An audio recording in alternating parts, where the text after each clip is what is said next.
Pour cette pause Stolperstein, on va commencer la cérémonie avec un air de musique joué par Michel Veit à l'accordéon. Michel, c'est à toi.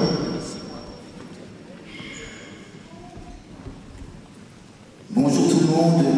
Ce matin, j'ai écouté pour la première fois la magnifique chanson des Déportés, qui a été créée en 1933. Donc j'ai décidé de le jouer. J'ai écrit les notes de manière rapide, et après je vais improviser sur 3 thèmes hébraïques d'origine juive. Voilà.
êtes très nombreuses et nombreux pour venir assister à cette pause de Stolperstein, à cette cérémonie de commémoration.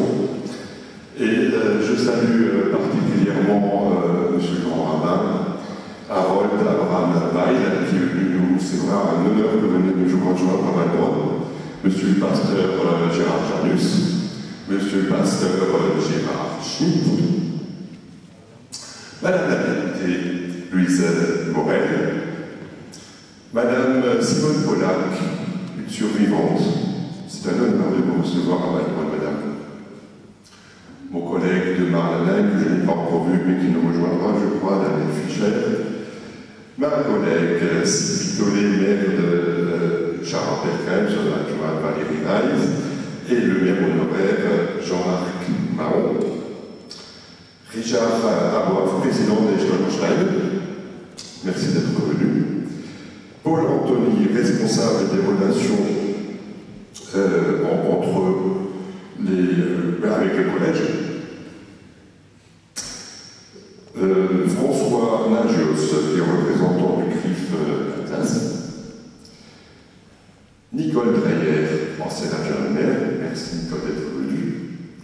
Madame Mélussélier, principale du collège Grégoire de Tours. Madame Guillaume, son adjointe. Les élèves qui sont venus nombreux, et je vous félicite pour le travail que vous avez fait, c'est magnifique, parce que oui,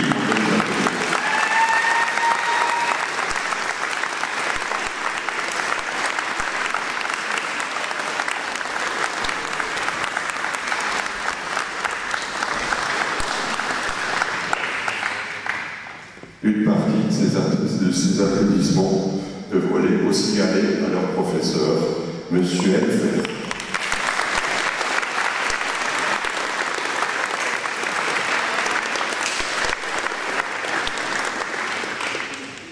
Et également à Florian Marron, l'historien, qui a fait un travail énorme.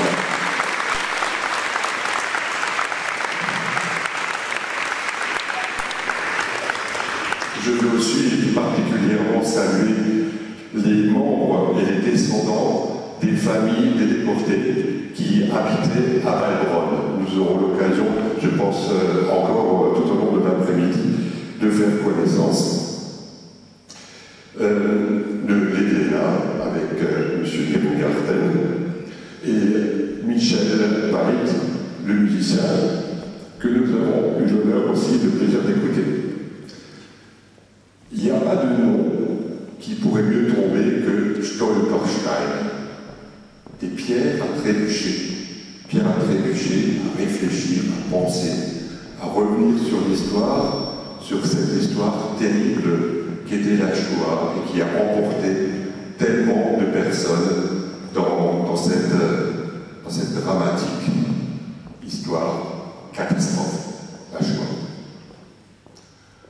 Aujourd'hui, le travail que nous faisons, c'est celui de mémoire de ces déportations. L'histoire plus récente est une histoire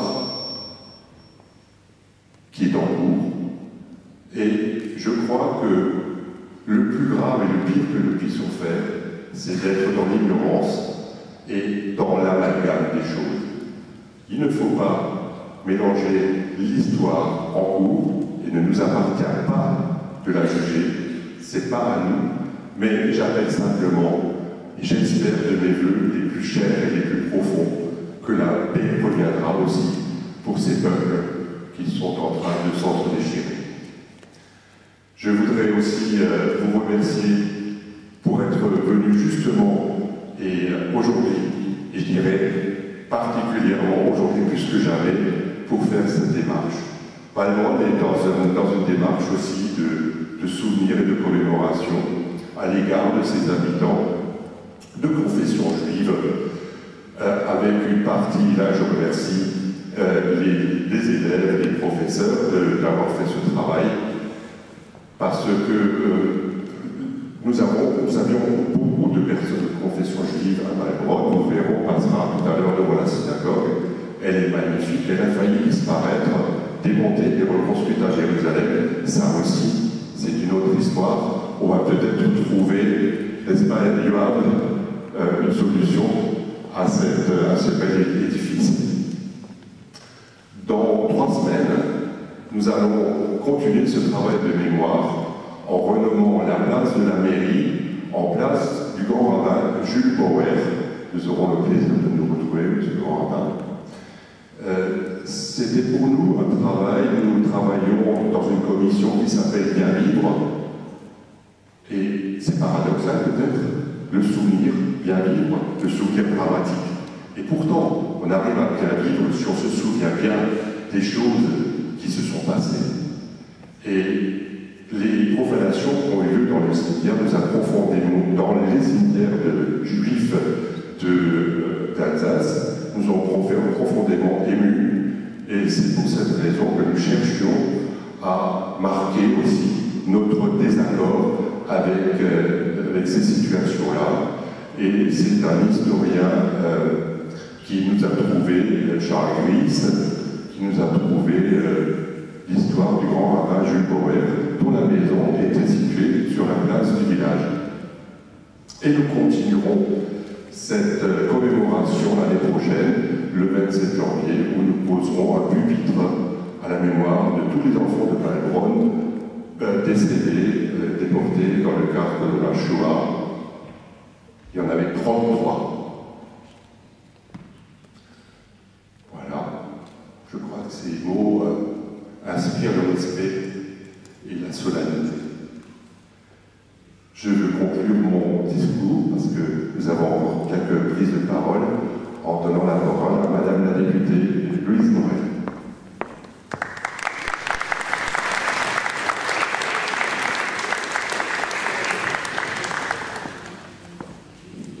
Merci, monsieur le maire. Vous êtes le seul à ne pas avoir été encore salué. Alors, permettez-moi de vous saluer, ainsi que l'ensemble de votre conseil municipal, les habitants de Heilbronn, et je vais m'associer à toutes les salutations que vous avez adressées, m'associer aussi à vos félicitations envers les historiens qui ont fait un formidable travail de recherche, les élèves, et vous toutes et tous qui êtes présents ici. Et puis, si vous le permettez aussi, envers toutes celles et ceux qui ont eu le courage de témoigner au cours de toutes ces années, puisqu'il y a le travail de ceux qui analysent ensuite l'histoire avec le passé, mais il faut aussi le courage de parler. Je me présente en quelques mots, donc je suis Louise Morel, je suis la députée de cette circonscription. C'est une circonscription assez vaste, où un certain nombre de communes, bien malheureusement, ont connu des tragédies similaires à celles de Heilbronn, puisqu'il y avait plusieurs communes de la route des vins d'Alsace qui avaient des personnes de confession juive qui y habitaient et qui malheureusement, bien aujourd'hui, malheureusement et heureusement, enfin en tout cas font ce travail de mémoire parce que cette histoire douloureuse s'est passée. Et c'est la deuxième fois en quelques semaines que je participe à la cause de Stolperstein. La dernière fois c'était à Obernai. Et si je le dis, c'est aussi pour saluer le travail de l'association Stolperstein en France, qui partout fait ce travail de recherche minutieux, sérieusement, avec beaucoup de respect, de dignité, de temps passé aussi pour retrouver les familles, les héritiers, les accompagner dans ce travail-là. Ce que je voulais peut-être vous dire au niveau de la symbolique, et vous avez commencé à le dire, monsieur le maire, c'est que vous avez dit c'est les pierres sur lesquelles il faut trébucher. Et c'est exactement ça en fait ce qu'on fait aujourd'hui. Et peut-être en termes de symbolique, souvent quand on réfléchit, on peut avoir tendance physiquement à regarder l'horizon, à regarder loin, puis on réfléchit ce qui s'est passé dans le passé. Et là, c'est une symbolique tout à fait différente, puisque par définition, on a besoin de s'arrêter. C'est des pavés, des petits pavés. Il faut se baisser, il faut courber les chines. Et en faisant cela, eh bien, ça nous invite aussi à nous recueillir et à nous souvenir de ce qu'il s'est passé. Et finalement, ces pavés, c'est à nous de faire la démarche d'aller vers et de les lire, puisque c'est des témoins que l'on met aujourd'hui, mais c'est des témoins qui sont silencieux. Et donc il faut faire cet effort-là. Mais pour autant, c'est des témoins immuables qui vont nous permettre, eh bien, au fur et à mesure des années, des décennies, ils ne vont pas bouger, et ils vont permettre de dire qu'ici, à Heilbronn, on a fait ce travail de recherche, on se souvient et on se souviendra toujours. Bien entendu, en étant rassemblés aujourd'hui, on fait aussi ce fameux devoir de mémoire, mais moi je dirais plus loin encore, c'est un devoir de transmission qu'on fait aujourd'hui. Un devoir de transmission auprès des plus jeunes générations que je salue, qui sont nombreux et qui ont travaillé pour comprendre cette histoire. Et un devoir de transmission de se dire eh bien, que finalement, il y a eu à une époque une idéologie qui a existé, une manière de penser qui était raciste, qui était antisémite et qui a eu un impact dans chaque commune, dans chaque ville, dans chaque village, dans chaque famille aussi de notre pays. Et qu'aujourd'hui, il faut se dire, c'était il y a quelques décennies, et puis ça a pu exister. Et donc la seule manière que ça n'existe pas, aujourd'hui on a la chance, on a une démocratie qui fonctionne, les institutions fonctionnent, mais que la seule manière d'empêcher que des choses comme ça reviennent, c'est de se questionner, de bien choisir l'orientation qu'on a envie de donner à notre société, de bien s'engager et de bien se souvenir. Permettez-moi aussi de vous dire que la circonscription que je représente, elle est assez vaste et elle comprend aussi la vallée de la Bruche. Et dans la vallée de la Bruche, je suis originaire d'un petit village de cette vallée, on a connu l'horreur la plus extrême. Parce qu'il y a eu en France, oui, en territoire français, certes annexé, il y a eu l'horreur du camp de concentration du Struthof. Cette année, on célébrera en fin d'année le 80e anniversaire de la libération du camp. Mais là encore, ça a existé de manière organisée, pensée, et c'est aussi une histoire très douloureuse pour celles et ceux qui ont vécu aussi autour, de se dire, mais finalement, même maintenant, quand on se réunit, tout cela, est-ce que ça a vraiment existé? Eh bien oui, ça a vraiment existé, et notre travail justement, c'est de le transmettre, et à Balmoine, vous l'avez rappelé, monsieur le maire, eh bien on avait des familles qui étaient de confession juive, qui étaient intégrés, qui participaient à la vie culturelle, économique, qui avaient des voisins, des amis qui étaient appréciés. Et pour autant, eh bien, en raison de leur religion, elles ont été condamnées, elles sont parties. Et donc aujourd'hui, très, très humblement, ce qu'on fait, c'est qu'on les ramène un petit peu à la maison et on regarde cette histoire. Et je terminerai tout simplement avec une citation, vous la connaissez certainement, celle d'Annette Vivorka, qui disait à propos du camp d'Auschwitz, qui disait que Auschwitz, c'est le symbole de ce qui peut se passer quand les droits de l'homme ne sont pas respectés. Et en réalité, moi je crois qu'on peut aller plus loin. Auschwitz, c'est ce symbole, mais tout un tas d'autres lieux en Europe et en France sont ces symboles de ce qui peut se passer, quand les droits de l'homme ne sont pas respectés. Alors permettez-moi pour conclure de vous dire deux choses. La première, si on peut dire, c'est que sur une note d'optimisme de toutes ces horreurs sont nés un projet qui est humaniste. C'est le projet européen qui a la plus belle des devises du monde, unie dans la diversité, et c'est finalement le seul rempart à la haine, aux violences, à la guerre. Et l'autre vœu que je formulerai, eh bien, c'est finalement de dire, puissions-nous, à travers cette journée, eh bien, avoir une interdiction que l'on garde en tête. Il est interdit d'oublier et surtout d'emporter avec nous eh bien, que la transmission de la mémoire, eh bien, c'est aussi la construction d'un projet qui est plus humain, plus vers un monde en paix et plus humaniste. Merci en tout cas.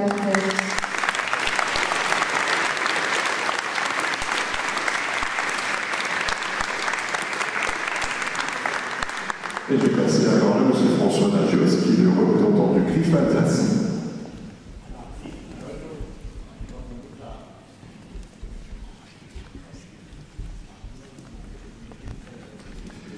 Mesdames et messieurs, je me joins aux salutations de monsieur le maire. Bonjour. Le CRIF Alsace, par sa présence aujourd'hui à Balbronn, signifie l'importance que revêt la pose de Dietz Stolperstein dans votre commune, pour le monde juif en Alsace et pour l'Alsace.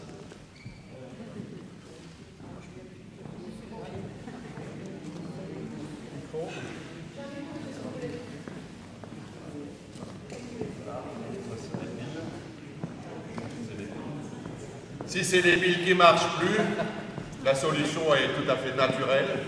Monsieur Aboel. Bon. Donc c'est important pour le monde juif en Alsace et pour l'Alsace en général.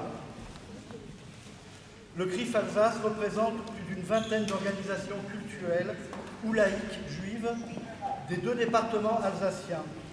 Une des missions qui s'est assignée au niveau national avant même la fin de la Seconde Guerre mondiale est la lutte contre l'antisémitisme. Or, ces pavés de métal qui vont être inaugurés cet après-midi devant 5 maisons de votre cité témoignent qu'ici, il y a quelques décennies, résidaient des familles juives. Elles se nommaient Lévi, Roth, Schwartz et Weil. Des femmes et des hommes, des enfants et des vieillards, une communauté vivante que la barbarie nazie a fait disparaître dans le paroxysme de la haine antisémite. Nous commémorons donc le passé. De ce passé précisément, il y a encore quelque temps, nous disions tous, plus jamais ça. Nous disions tous, plus jamais ça. Et ce slogan résonnait avec force dans nos consciences. En effet, plus jamais d'antisémitisme, plus jamais d'arbitraire en raison de croyances ou d'appartenance, vraies ou supposées. Plus largement, plus jamais de racisme, d'ostracisme et de violence à cause d'une tradition. Or, chacun en conviendra, de ce slogan, le présent nous en éloigne. Et pas seulement depuis le premier pogrom antisémite du XXIe siècle commis en Israël le 7 octobre dernier. Au-delà des critiques légitimes contre un État au demeurant démocratique, contre sa politique interne et externe, le 7 octobre est un génocide, à savoir la destruction systématique d'êtres humains sans distinction de conditions à raison de leur appartenance à une communauté humaine détestée. Avant même le 7 octobre, disais-je, oui, car le vent mauvais de l'antisémitisme frappe depuis au moins 2 décennies en France, c'est-à-dire maintenant. Chacun a en tête la multiplication exponentielle des actes quotidiens antisémites sur notre sol, y compris en Alsace. De l'assassinat d'Ilan Halimi en 2006 en région parisienne, jusqu'aux manifestations d'hostilité actuelles, assumées par leurs auteurs ou par leurs organisateurs. Cet antisémitisme revêt non plus les habits d'une folle doctrine politique du passé. Il est un combat aujourd'hui contre les valeurs occidentales du monde libre auxquelles les Juifs d'ici et d'ailleurs sont naturellement attachés. Attachés ici aux valeurs de la République, de laïcité, de démocratie, de liberté de croire ou de ne pas croire, de liberté d'entreprendre et d'aimer. Mesdames et messieurs, ces libertés, disons-le clairement, sont dans le viseur d'un nouvel antisémitisme qui le déborde largement. Les valeurs elles-mêmes sont inversées, le sens des mots est défiguré, les symboles sont détournés. C'est pourquoi l'acte consistant à commémorer aujourd'hui ne peut pas être un acte relevant du pur souvenir, nous semble-t-il, quand bien même il conserve toute sa part de mystère et d'honneur fait aux disparus par leur famille et par nous tous ici présents. Mais plus uniquement, il est dans toute sa force le reflet d'une nouvelle actualité. Les pavés sur lesquels sont gravés les noms des vraies victimes d'hier, leur date de naissance, d'arrestation, de déportation et d'assassinat doivent nous alerter sur l'urgence à ne plus considérer pour acquis plus jamais ça. Je vous remercie.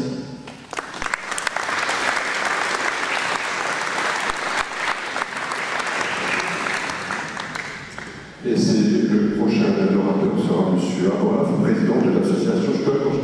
67. Oui. Merci, monsieur le maire. Merci. Alors, oui, préciser, notre association s'occupe du Bas-Rhin et il y a une association qui s'occupe également des autres départements, là, avec Christophe Verlet, qui passe largement le cadre du 67. Nous, donc, on se cantonne sur le Bas-Rhin essentiellement. Et donc, c'est une association qui a été créée en 2019. Alors, merci, monsieur le maire, je me joins à vos salutations.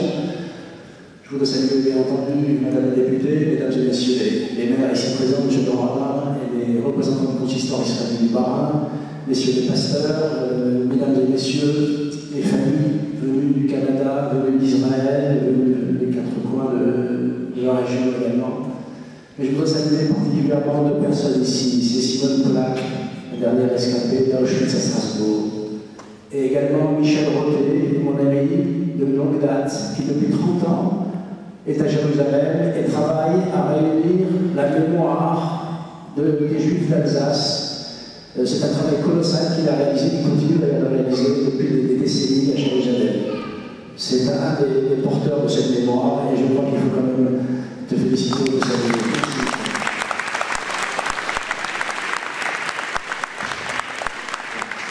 Juste avant de quelques mots pour donner sens au projet Stolperstein, je vous ai apporté un pavé qui sera posé dimanche prochain à l'Idée moderne pour vous montrer un petit peu ce que c'est qu'un Stolperstein. C'est un pavé de béton qui est inséré dans un bloc de béton et qui est gravé à la main, un par un. Donc c'est un travail, c'est pas un travail industriel, c'est un vieux monsieur qui fait ça à Berlin, il en fait 400 par mois. Et donc voilà, je vous ai apporté un exemple de Stolperstein qui n'a pas encore été posé. Le deuxième point que je voulais dire également, c'est que cette exposition que nous avons réalisée en 2019, au début de la création de notre association, est caduque. On vous indique des chiffres qui sont très très largement dépassés. Je vous le signalerai, aujourd'hui, on est à 110 000 Stolperstein posés dans 31 pays européens. Donc c'est un travail colossal qui continue. Il y a des dizaines et des centaines de Stolperstein qui sont posés tous les mois dans une trentaine de pays européens. Aujourd'hui, l'artiste Gunter Demnig est en Lituanie, il est en Espagne, il est passé par Strasbourg et par le Bas-Rhin en avril dernier, il se balade dans toute l'Europe pour poser ses Stolperstein. Et je l'ai rappelé il y a quelques mois lors d'une intervention, cet artiste-là, Gunter Demnig, qui est allemand, qui n'est pas juif. Et on est venu à ce projet mémoriel le jour où il a découvert que son père était pilote de la Légion Condor qui a bombardé Guernica. Et à partir de ce moment-là, son père, quand il a appris qu'il avait découvert son travail, cette fonction qu'il avait dans la Légion Condor, lui a pu adresser la parole. Et Gunter Demnig a décidé de déployer un projet mémoriel quelque part pour réparer, pas seulement ce qui s'était passé en 1937, mais également un travail de mémoire pour l'ensemble des victimes de la Shoah et de la déportation en général. Ce projet Stolperstein, donc, comme je l'ai souligné, donc, a démarré à Strasbourg en 2019. Il y avait eu quelques réticences, et puis le consistoire a souscrit au projet. La ville de Strasbourg a tout de suite endossé, accepté ce projet. Il s'est déployé donc, depuis le 1er mai 2019. Nous en sommes aujourd'hui à plus de 200 Stolperstein posés dans une vingtaine, une trentaine de villes, de communes d'Alsace, du Bas-Rhin, excusez-moi, pour notre association. Le projet s'est déployé un petit peu partout en France. Il y en a à peu près 5 à 600 dans l'ensemble de la France. Ça, c'est pour vous dire quelques mots concernant les chiffres de ce projet-là. Ce projet, c'est un projet qui a une dimension qui va à l'encontre du monumental. Vous savez que les commémorations et les célébrations sont très souvent rattachées à des grandes stèles, des noms avec des dizaines de milliers de noms, avec des ensembles commémoratifs, même dans certains musées. Mais très souvent, les jeunes n'arrivent pas à comprendre la dimension de ce qu'a pu être la Shoah et la déportation en général. Il me semble que ce projet Stolperstein, qui essaie de retracer la la destinée de personnes, d'individus ou de familles entières parle beaucoup plus aux jeunes. Et je tiens à féliciter, comme ça a déjà été fait par M. le maire et par mes prédécesseurs, l'ensemble des collégiens du lycée Grégoire de Marlenaille, ainsi que Julien Lefebvre et Marion et Florian Landon, qui font un travail extraordinaire auprès de ces jeunes depuis 2 ans. C'est la deuxième série de pauses dans le secteur. Il y a déjà Marlenaille, Charles Bergheim, Malbronn aussi déjà, Westhoffen. Donc voilà, ce sont des militants de la mémoire, je veux dire, je tiens à les féliciter. Voilà, ce que je voulais dire, je vais pas plus loin.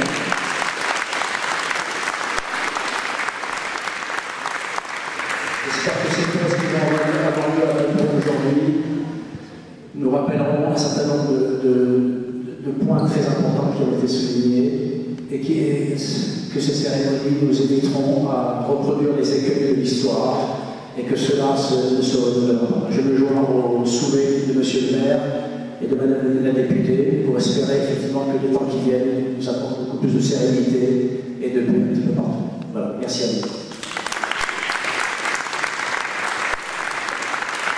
Merci, M. Et je donnerai la parole à M. Grand.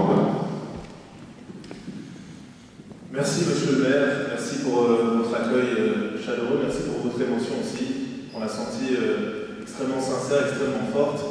Madame la députée, je m'adresse aux salutations qui ont été faites, l'ensemble des élus, les autres maires, cher Richard, président de l'association Stolperstein 67, chère famille, Mishpachot Haïkarot, venus d'Israël, venus du Canada, venus d'un peu partout pour honorer la mémoire de leurs proches, chers élèves, votre présence est tellement importante et je vous félicite pour ce travail que vous avez fait.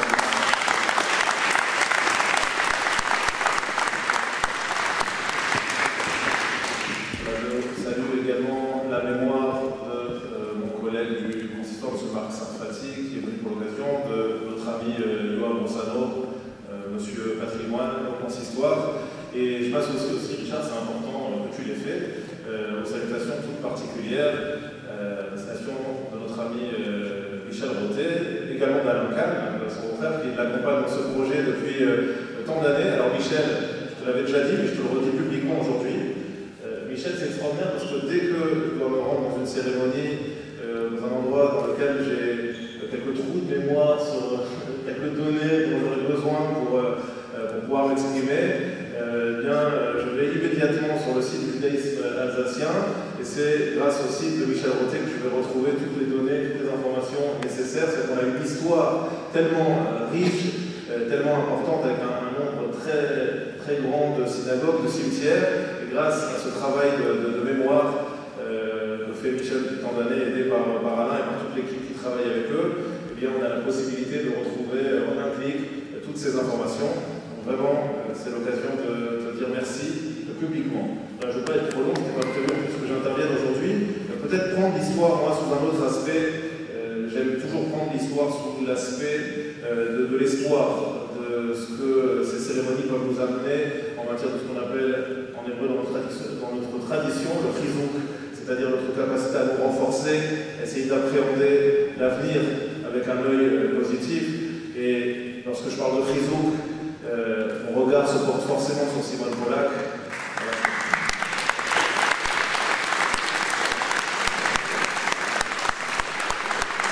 Simone, c'est une source intarissable d'inspiration pour ceux qui ont eu la chance d'assister à son témoignage lorsqu'elle a reçu de la main de la maire de Strasbourg la médaille de la ville. Il y a quelques semaines, on a pu voir au travers de ses propos, sans aucun jugement, simplement avec une volonté à la fois de ne pas oublier mais de se projeter dans l'avenir, tout ce que signifie chez nous la résilience dans notre tradition.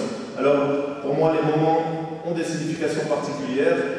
Ce jour où nous posons ces nouvelles Stolperstein dans cette belle ville de Balbronn se situe en plein dans la période du Homer. La période du Homer, dans notre tradition, c'est la période qui s'étale de la fête de Pessah à la fête de Shavuot. C'est une période qui a une double signification historique et une des significations rappelle un événement tragique qui a eu lieu il y a près de 2000 ans où 24 000 élèves qui étaient élèves porteurs de toute la tradition juive sont morts dans l'espace de 30 jours, plus de 30 jours, suite à une épidémie absolument terrible qui les a frappés et qui ont laissé leur maître, le célèbre Rabbi Akiva, absolument consterné, bien sûr, devant cette situation où chaque jour, il avait dû enterrer plusieurs de ses élèves, plusieurs centaines de ses élèves en même temps.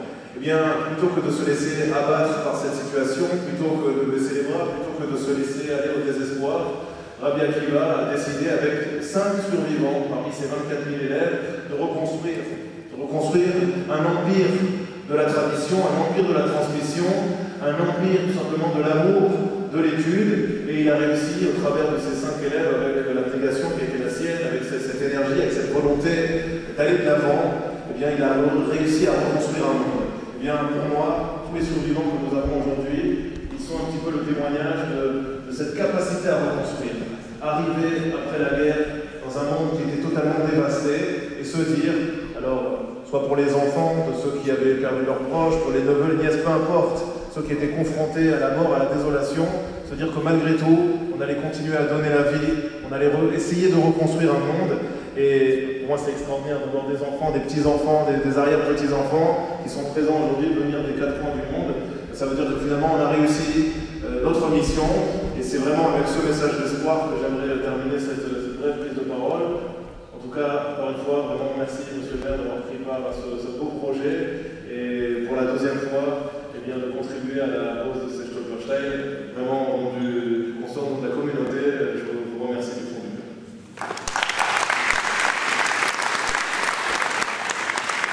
Merci beaucoup. Avant de commencer la cérémonie de pose des pierres, je vais passer la parole à votre professeur, M. Elfer. Merci à tous.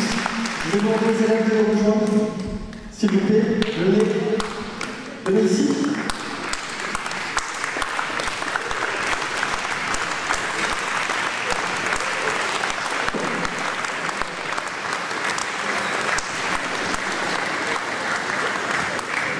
Alors, je vais faire le lien avec ce que le grand rabbin Strasbourg a dit. Un message d'espoir, vous l'avez devant vous, et vous l'avez ici aussi, ici avec les familles des descendants. Simone Bolac, merci d'être présente. C'est effectivement un grand moment d'émotion que nous partageons.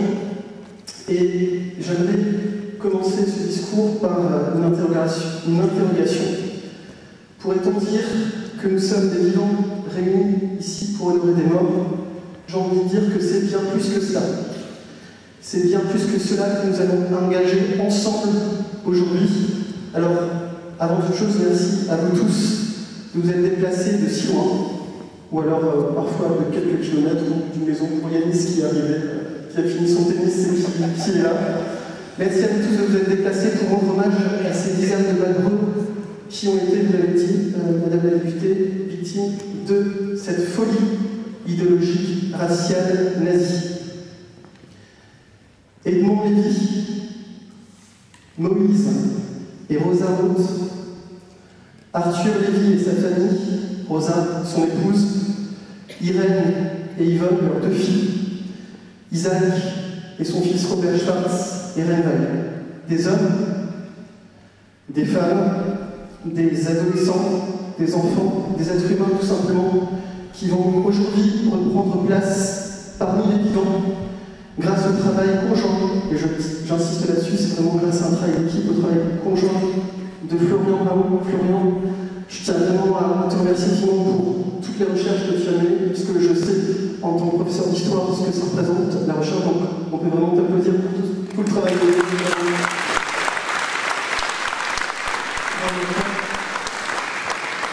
Un travail d'équipe, et c'est toujours beaucoup d'émotion pour moi de voir tous ces élèves qui sont en 3e, je le sais, qui ont le brevet dans quelques semaines et qui sont pourtant là un dimanche, qui font des déplacements pour prendre de leur temps, et je tiens vraiment à vous féliciter pour votre motivation, pour votre engagement, et on peut les applaudir vraiment bien fort. Bravo.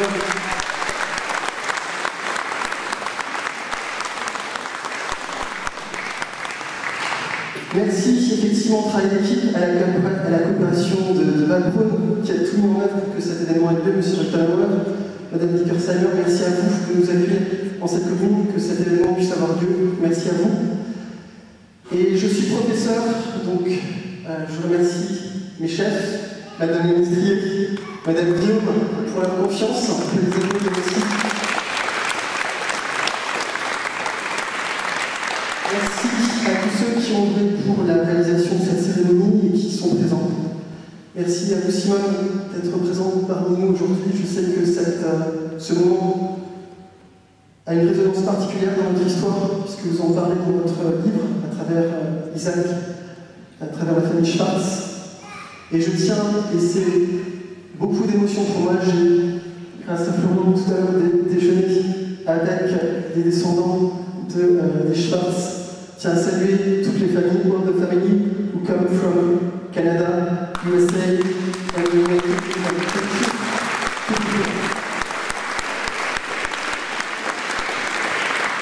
Si nous sommes tous réunis ici, élus, que je remercie également, association, Richard, Paul, élèves, professeurs, familles, et si certains viennent de loin, c'est parce qu'en ces lieux, c'est bien jouer des drames humains qui sont passés, mais qu'on va faire ressurgir dans le présent. Alors, en tant que professeur, j'ai envie de dire que face à la haine, aux idées les plus folles, qui ont amené et qui amènent encore aujourd'hui des hommes à détruire des vies humaines, nous nous battons au sein du collège Grégoire Le Tour de Marlenheim pour mettre à mal toutes les formes de violence, de haine, de discrimination, mais pas par n'importe quelles armes, par les armes du savoir, du travail ensemble, du respect et de la tolérance. Comprendre, connaître, accepter les différences sont les fils rouges des projets que nous, professeurs, tissons au sein de notre établissement. Et c'est ainsi que le projet Stolperstein a démarré il y a déjà 2 ans, puisque l'association Stolperstein, avec qui j'étais en contact, nous a permis de poser déjà 6 pavés de la mémoire de Marlenheim pour Jeanne Bernheim, à Audresheim pour Jules et Mélanie Lévy, à Charles Bernier pour Fanny Lévy, et ici même en ces lieux déjà pour le couple Suzanne et Marcel Lévy. Et donc le projet s'inscrit dans la continuité de ce que nous avons initié, et je sais qu'il y a des élèves, d'anciens élèves, qui sont présents et qui ont posé ces Stolperstein, et je les remercie d'être présents et d'avoir jeté les premiers jalons de ce projet. Les actuels élèves que vous avez devant vous, ce sont des élèves de 3e 3 et de 3e 4 qui ont repris le flambeau, qui ont pris le relais, et qui vont, et c'est pas évident cette tâche, et c'est pour ça que je suis impressionné, qui vont par leur voix, par leurs mots, faire vivre ces personnes entre les murs et les maisons de Balbronn. Merci encore une fois à eux, merci à vous, bonne cérémonie à tous, et je vous invite à nous rendre sur le premier lieu de pause. Merci à vous.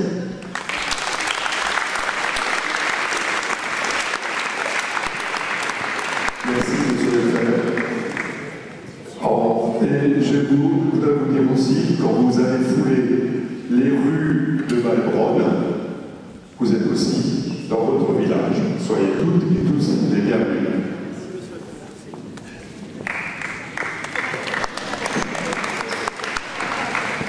Je n'ai pas encore pu dire bonjour à tout le monde, alors je le fais maintenant. Merci d'être venu, merci d'être présent pour cette première pause 2024 ici à Balbronn avec le collège de Marlenheim. Et donc on est réunis ici au 17 rue Neuve devant l'ancienne maison d'Edmond Lévy qui habitait ici seul avec ses parents puisqu'il n'était pas marié. Et il a été expulsé de Balbronn en juillet 1940 avec ses parents, et il s'est réfugié dans le village vosgien de Mousset où il s'est retrouvé là-bas avec d'autres juifs alsaciens. Et en mars 1944, il a été arrêté avec ces autres juifs-là. Et il a été déporté à Auschwitz-Birkenau, où il est mort le 18 avril 1944. Et alors c'est Juliette, Inès et Noélie qui vont ouvrir le bal et nous présenter le texte qu'elles ont préparé en leur honneur, en son honneur. Dans ce poème, nous rendons hommage à Edmond Lévy, ses proches, parents et amis. Avec ces mots, nous mettons sur cette pierre... Juliette, reprends, il faut que tu parles vraiment plus fort, ou alors sinon tu prends le micro. Oui, ce serait mieux.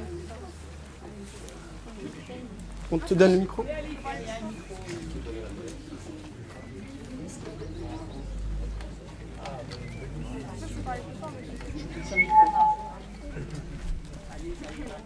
Parle bien lentement, ne t'inquiète pas, on est là, c'était Juliette. Dans ce poème, nous rendons hommage à Edmond Lévy, ses proches, parents et amis. Avec ces mots, nous mettrons sur cette pierre de belles fleurs pour représenter votre cœur. Vous n'avez pas réclamé de considération, vous avez simplement pratiqué votre religion. Les nazis décidèrent d'appliquer leurs horreurs, et des gens parlaient de gaz tueur. Il était trop tard, votre nom restera dans notre mémoire. Aujourd'hui, nous rendons hommage à Edmond Lévy, un malheureux homme dont la Shoah a encore une fois emporté la vie. Edmond Lévy est né en 1905. Durant la guerre, il a vécu à Balbronn, en France. Mais c'est alors que son destin bascula le 13 avril 1944, lorsqu'il fut déporté de force par le convoi 71 de Drancy à Auschwitz-Birkenau. Sa vie, qui était jusqu'à présent tranquille, s'est retrouvée enrôlée dans le génocide de la Shoah. Edmond Lévy n'avait certainement pas compris. Pourquoi lui? Pour une religion? Parce qu'il était juif, c'était cela le motif. Mais sa vie avait déjà basculé. Guidé par l'espoir d'un jour fonder un jour sa propre famille, il avait tenu le coup. Parce que comme nous le savons tous, l'espoir fait vivre. Mais cet espoir lui fut arraché. Nous estimons le décès de Edmond Lévy aux environs du 18 avril 1944. Autrement dit, une semaine après son arrivée au camp de la mort. Un camp qui avait déjà enlevé tellement de vies et qui après cela a continué.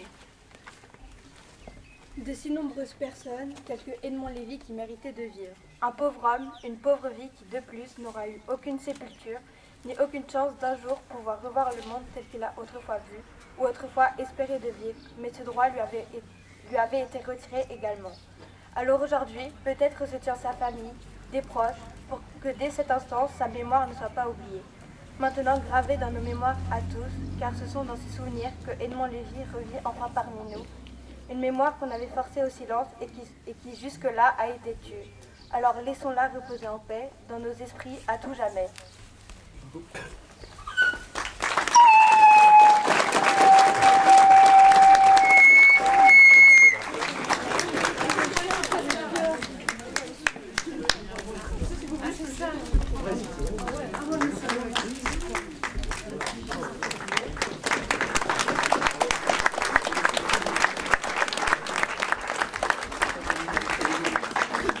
Je vous propose désormais une minute de recueillement, si vous le voulez.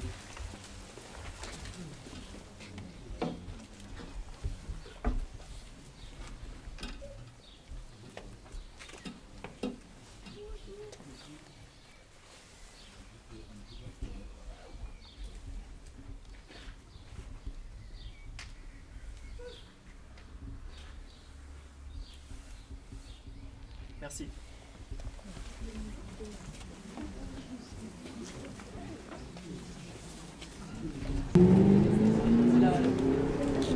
Si quelqu'un d'autre souhaite intervenir... Ce qu'on peut dire, c'est merci. Merci à tous pour ce travail. Et puis, je vous en prie.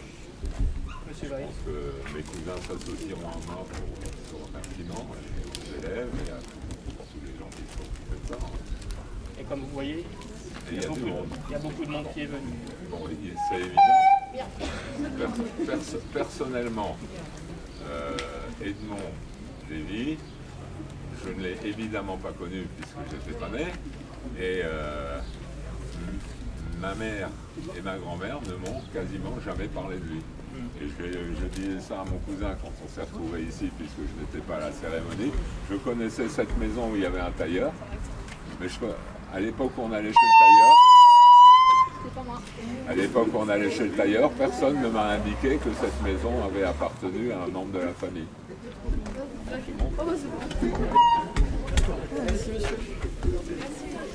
Et pour la suite, on vous donne rendez-vous au 29 rue des Tonneliers, c'est juste en descendant là et puis à droite.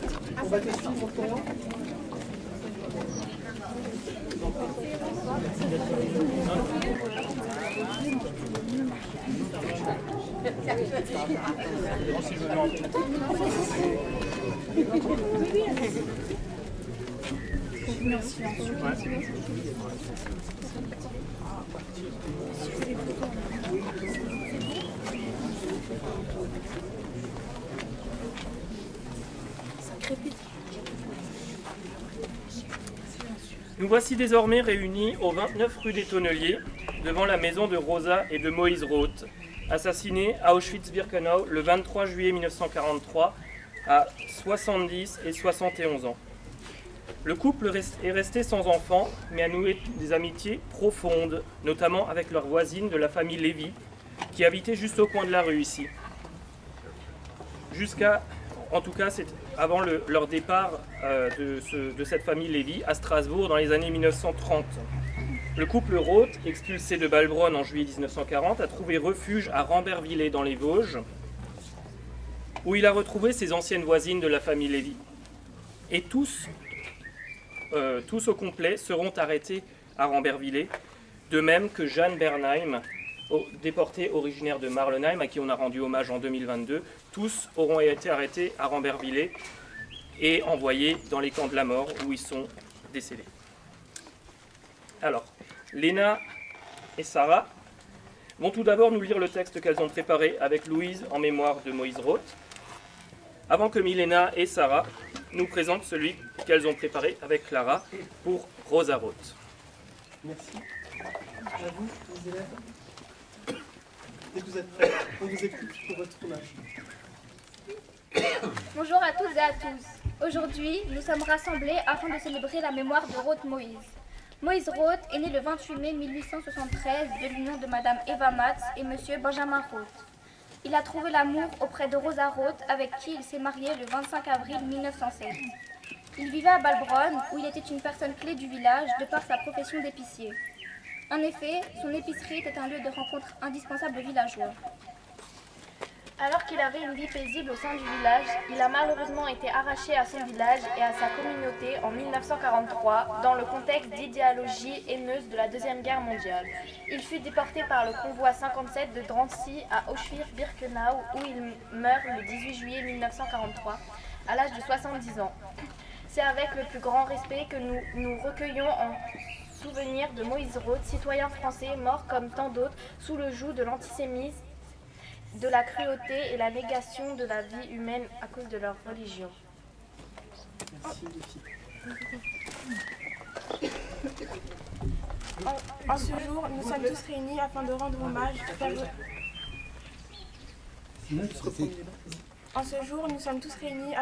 hommage, faire revivre Rosa Roth, femme au foyer et victime juive de la Shoah. Née de Isaac Lévy et Caroline Rosaheimer, le 2 avril 1872 à Regingen, en Allemagne, elle était l'épouse de Moïse Roth, avec qui elle s'est mariée le 25 avril 1907.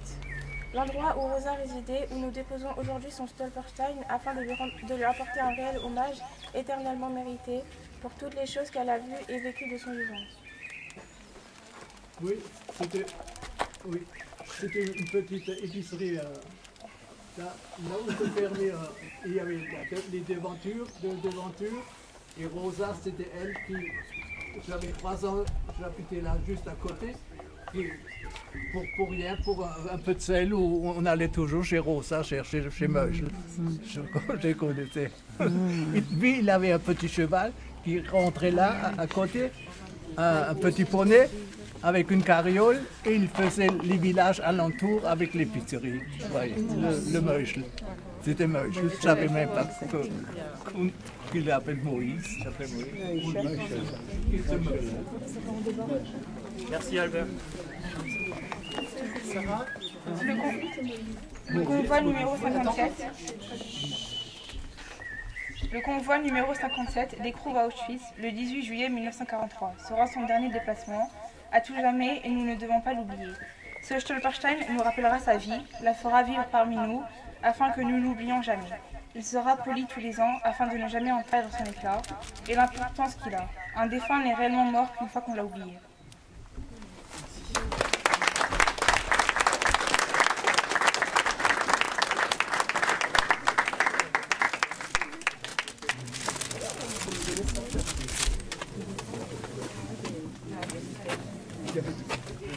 Je vous propose une minute de recueillement à nouveau.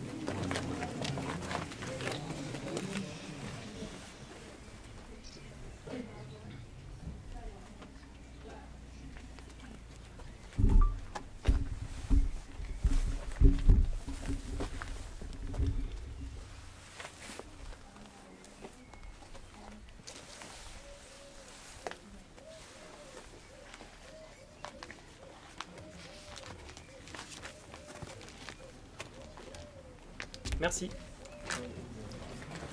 Merci à vous. Michel Roté, lointain descendant du couple Roth, va nous faire part de son témoignage.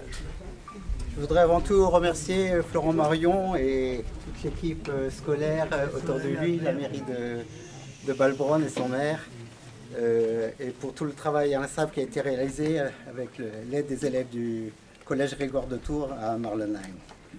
Merci également à l'association Stolperstein 67 et bien évidemment à la mairie de Balbronn, pour laquelle c'est déjà la deuxième série de pauses. Mais merci surtout à vous tous, car grâce à vous, j'ai découvert le destin tragique du frère de mon arrière-grand-père. En effet, mon père, Edgar Roté, ayant perdu ses parents très tôt, à l'âge de 4 ans et de 7 ans, la transmission de ces événements ne s'est pas faite. Certes, dans l'arbre généalogique, j'avais réalisé, Moïse Roth y apparaît, mais je ne savais guère plus et je n'avais guère plus d'informations. Tout récemment, j'avais découvert, après les décès de ma mère, une carte postale censurée en partie, sans doute la dernière expédiée pour le frère de mon autre arrière-grand-mère maternelle, qui lui aussi avait péri à Auschwitz. Mais le plus impressionnant aujourd'hui, c'est en fait d'avoir découvert des cousins du côté de Rosa Lévy, alors que de notre côté, ma sœur et mon beau-frère, c'est du côté de Moïse Moshe Roth. Merci pour tout.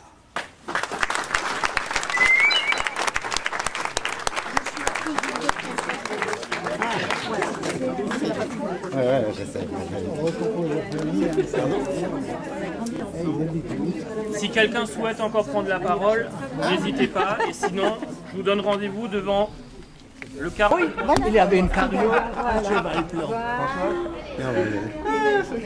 Alors, tu as rencontré combien de... Ben là, des cousins. Mais que tu connaissais? Du tout, on vient de découvrir. C'est génial. Moi je dis, tu vois, ça, les choses avec ses fenêtres. on est pas si... Oui, non, il y a cette maison. Non, ce que je dis, c'est les Stolperstein et ces cérémonies, c'est quand même une belle victoire sur le nazisme. Ah oui, mais c'est sûr, c'est sûr. Il est quand même venu grand rabbin. Comment? Il est quand même venu parce que je comprenais pas. Je savais qu'il avait eu l'invitation. Oui, bah... À mon avis... Ah, ben... Voilà, c'est ça que tu peux demander. Ah, le gendarmerie est là.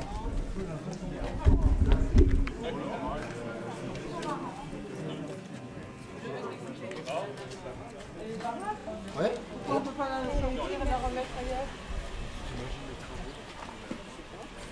Quand j'ai vu la voiture, je passe pas contente. Il faudra peut-être un peu. Ouais, je vais le mettre. Ah là, tu as vu? Après, je l'ai juste pour... Elle est superbe. Ah, c'est la choule. Impressionnant. Eh oui, ah, c'est pour ça que vous êtes là. Mais c'est pour ça qu'on est là, évidemment. Ouais. On revient, on termine les choses, on revient.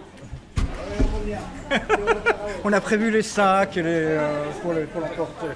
C'était prévu? Oui, oui. Bon, c'est parti. Après, ça remonte à loin. Hein. Ouais.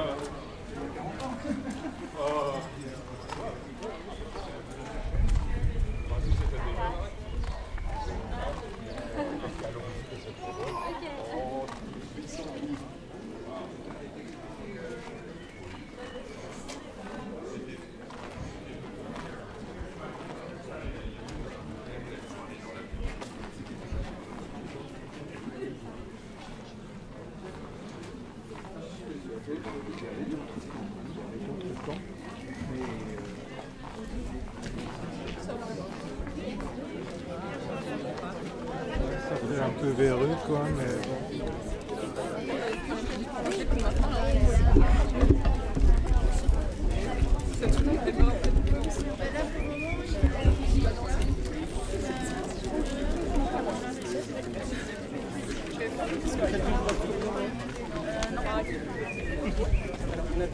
Là, il est là, là-bas. Florian, sur le cortège.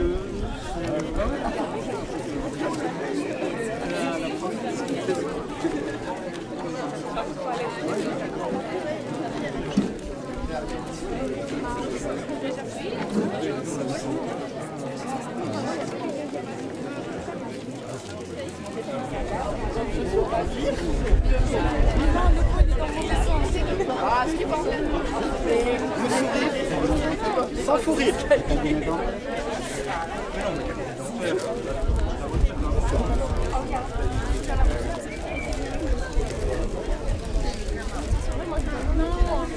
Bien.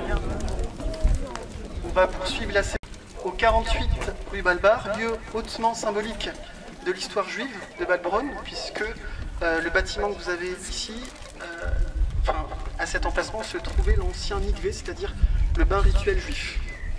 C'était aussi la maison du ministre officiant Arthur Lévy, de son épouse Rosa Levench et de leurs filles Irène et Yvonne. Toute la famille est réfugiée dans les Vosges, ce lieu de repli à Ranletta, après leur expulsion de Balbronn par les nazis. Ils y ont été arrêtés en mars 1944, puis déportés à Auschwitz-Birkenau le 29 avril 1944. Arthur Lévy avait 55 ans, Rosa, sa femme, 48, Irène, 20 ans, et Yvonne, 19. Pour rendre un hommage à toute cette famille, je remercie Léa et Lisa qui vont nous lire le texte qu'elles ont préparé en mémoire d'Arthur Lévy. Puis ce sera Chloé, Mao et Nila qui liront leur texte pour Rosa, l'épouse d'Arthur. Louane et Soukaina nous liront leur texte pour Irène Lévy. Et enfin, Anna et Yanis liront le texte pour la jeune Yvonne. Merci à vous, les élèves.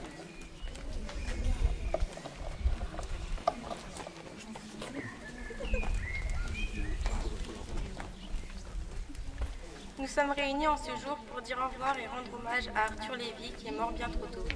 Arthur Lévy qui a vécu l'horreur, qui a vécu dans la peur, n'a pas pu se défendre. Né le 18 novembre 1889 à Scharwergheim, il travaillait en tant que ministre officiant et a contribué à la Première Guerre mondiale. En 1940, il s'est déjeté et n'a plus de source. Il va donc demander une pension de retraite du combattant. C'était un homme israélite, mais à cause de sa religion, il a été discriminé.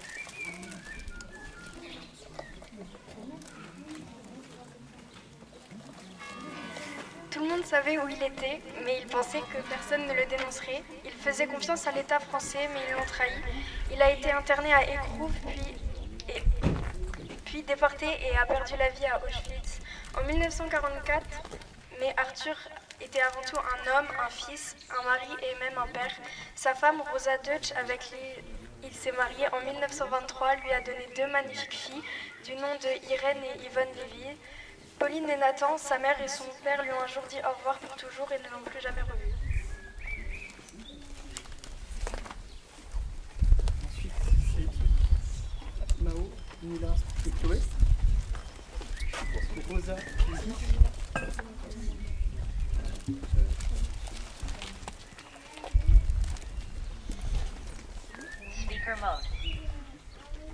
Bonjour, nous sommes tous réunis ici et maintenant, 80 ans après cet événement tragique. Alors rendons hommage à Rosa Lévy, née le 25 août 1896, chez elle, rue de Lucelle à Mulhouse. Son père, Simon Deutsch, était boucher rituel, on peut donc croire qu'il était connu dans la ville, sa famille sûrement aussi. Sa mère était Alice Deutsch. À l'âge de 27 ans, elle a vécu l'un des plus beaux jours de sa vie en se mariant avec Arthur Lévy à Mulhouse. Elle a ensuite emménagé à Balbronn, ici même, au numéro 46 rue Balbar. Arthur était ministre officiant. Rosa mit au monde Irène le 20 avril 1924 à Balbronn et Yvonne le 17 septembre 1925 à Strasbourg. Elle s'est occupée tout au long de sa vie de sa famille.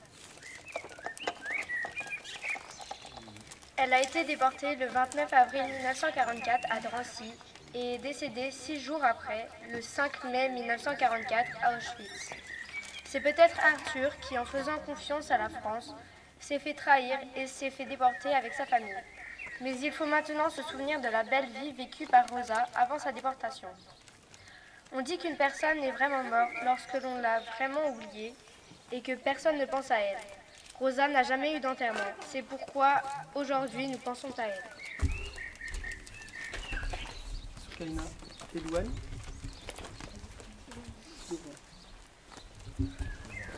Irène. Bonjour à tous. Aujourd'hui, nous nous rassemblons pour rendre hommage à toi, Irène Lévy. Tu es né le 20 avril 1924 à Balbronn et tu laisseras ton dernier souffle le 4 mai 1944 à Auschwitz-Birkenau. Tu as été interné à Drancy, puis à Auschwitz en 1944 et tu es morte à seulement l'âge de 20 ans, ce qui t'a privé de découvrir la vie et de construire une famille. Tu vivais avec ta famille à Balbronn, tu faisais partie d'une merveilleuse famille avec tes parents Arthur et Rosa Lévy et ta petite sœur Yvonne Lévy, qui ont aussi perdu la vie durant la déportation. Nous te laissons partir en paix, entouré de ceux qui t'aiment. À jamais nous oublierons les atrocités que tu as vécues.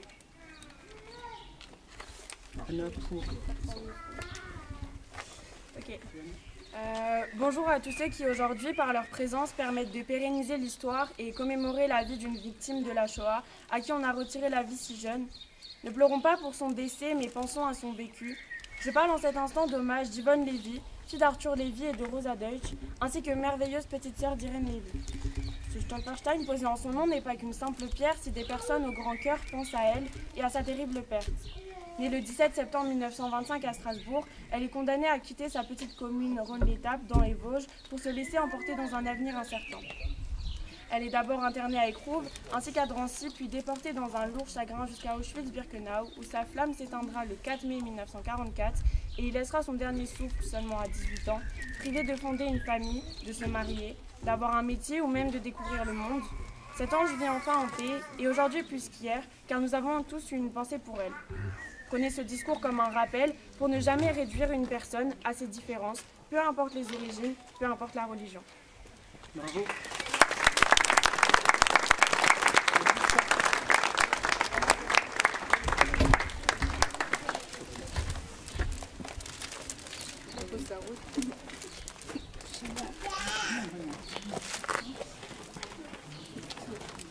Je propose d'observer une minute de silence pour la famille Lévy.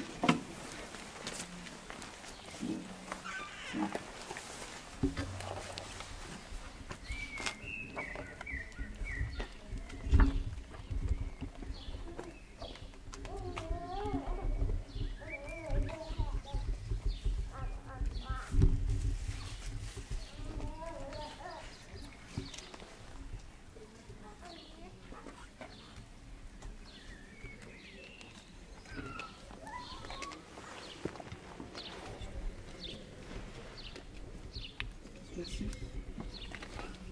Si les descendants qui sont venus veulent prendre la parole.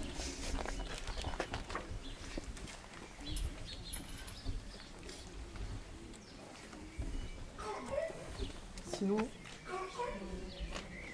on vous donne rendez-vous au prochain lieu de pause pour Isaac. À 16h.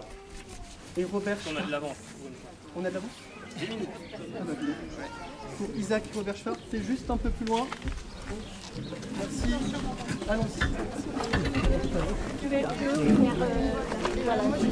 Tu la prends? C'est moi qui vais me passer ici.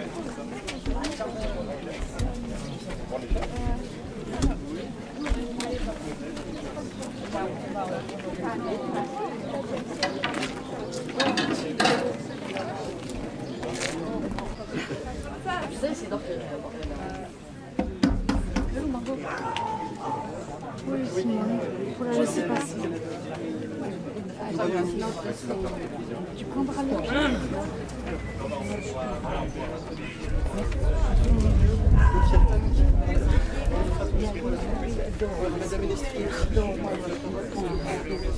Isaac.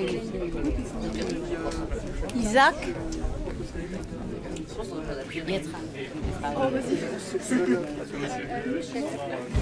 Et là, C'est pour ça qu'on pourra aller avec lui.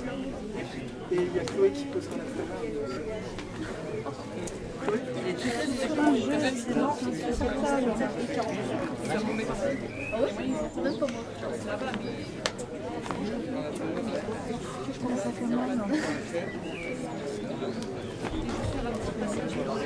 il y a Madame Pollack qui vient juste.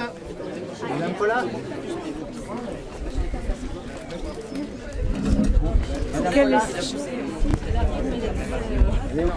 On enlève cette chaise. Allez, hop. Vous êtes attendus. Ah oui. Je vais être à côté de toi, dis. Merci. À côté d'eux. Près des élèves. Monsieur Elfer, vous voulez qu'ils se mettent près des élèves? Pardon? Vous voulez qu'ils viennent se mettre près des élèves? Comme Madame Pollack, vous voulez venir ici, près des élèves? Oh, je suis bien là. Moi, oui. Alors venez. Vous voulez bouger ici? Non, je resterai debout. Ok. C'est bien. La cérémonie se poursuit et nous sommes désormais réunis devant la maison d'Isaac, dont vous avez la photo ici, et de son fils Robert Schwartz, au 59 rue Balbar. Expulsée en 1940 par les nazis, la famille Schwartz et elle allait se réfugier non pas dans les Vosges, mais dans le village de Gévingey, dans le Jura, que vous connaissez bien, Madame Pollack. Une partie importante de la famille Schwartz y a été raflée le 27 avril 1944, puis envoyée à Drancy.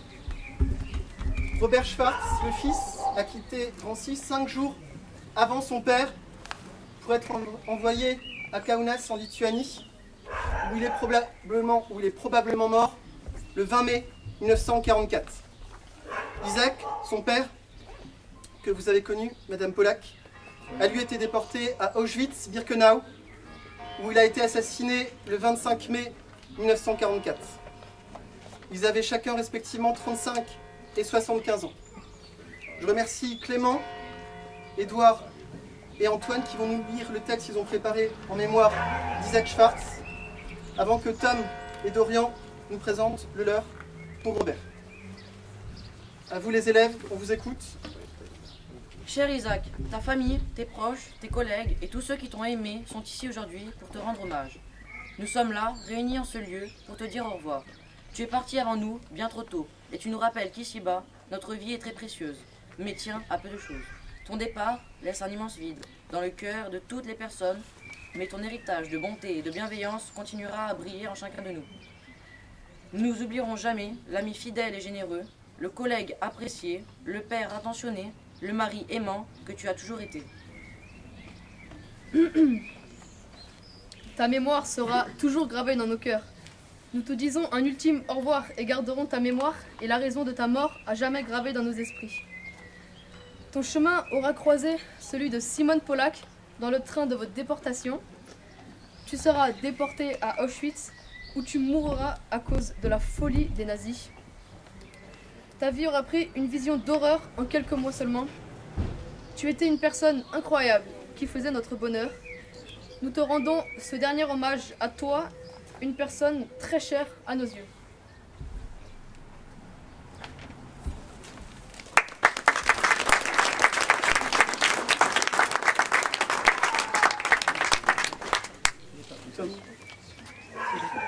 Robert Schwartz.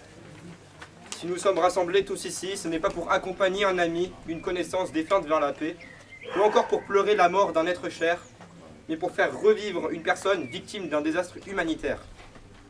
Mais nous ne sommes pas non plus ici afin de décrire la circonstance de son départ, ou encore pour dénoncer quoi que ce soit, mais plutôt pour que cette personne ait une trace dans l'histoire, pour que chaque année, lors du polissage de cette fabuleuse pierre d'histoire, nous soyons accompagnés par cette personne et que son souvenir se perpétue dans nos esprits et pour que nous l'oublions jamais. Cette âme pour laquelle nous nous sommes rassemblés solennellement est celle de Robert Schwartz. Robert Schwartz fut toujours quelqu'un d'honnête, de fier. Il reprit l'entreprise de son père, décida d'aider ses aînés et ses parents plutôt que d'avoir une vie sentimentale. Oui, toi, Robert Schwartz, tu étais fier d'appartenir à la communauté israélienne. Fier d'être alsacien, fier de ton village, et fier d'être mort pour ta communauté. C'est ainsi que je le suis, que nous sommes tous ici présents le sommes. De pouvoir te commémorer et te rendre hommage. Tu as aidé la ville et ses habitants à grandir. Nous voulons tous t'aider comme tu nous as aidés. Nous voulons t'honorer comme tu l'as jadis fait. Tu es né comme nous ici présents, tu as joué comme nous l'avons fait dans le temps, tu as grandi de tout petit comme nous, le long de notre vie. Tu as travaillé avec respect quand nous dans nos métiers. Pourtant, de le sang, tu nous as quittés, toi, avant que l'on soit né. Il était important dans son village, que ce soit par son commerce, par son dévouement envers la communauté israélite de son village. il est aussi important que toutes les personnes que nous commémorons ici. Il fut sans doute une fois dans sa vie là où nous nous tenons actuellement, en tant qu'enfants, en tant qu'adultes. Sans doute s'était-il déjà tenu à l'endroit où actuellement l'une des personnes ici présentes se trouve. Bien sûr, il ne nous voyait pas, et s'il nous avait vus à son époque, il n'aurait sans doute jamais deviné pour quelle raison nous sommes ici. Il ne se serait pas attardé ici, il nous aurait pris pour des fous qui se tiennent en habit bien étrange à regarder une pierre devant sa maison. Mais bien qu'il ne soit plus visible physiquement, j'espère qu'il le sera pour vous tous dans vos cœurs, dans nos cœurs, afin de montrer qu'un être humain ne peut être effacé et que cela fait notre beauté à nous et à toutes les espèces vivantes ou défuntes. Pour Robert Schwartz, sa famille nous a fait honneur d'être ici. Son village, sa région, sa religion, pour les victimes de la Shoah et le dernier souffle de prospérité pour l'humanité.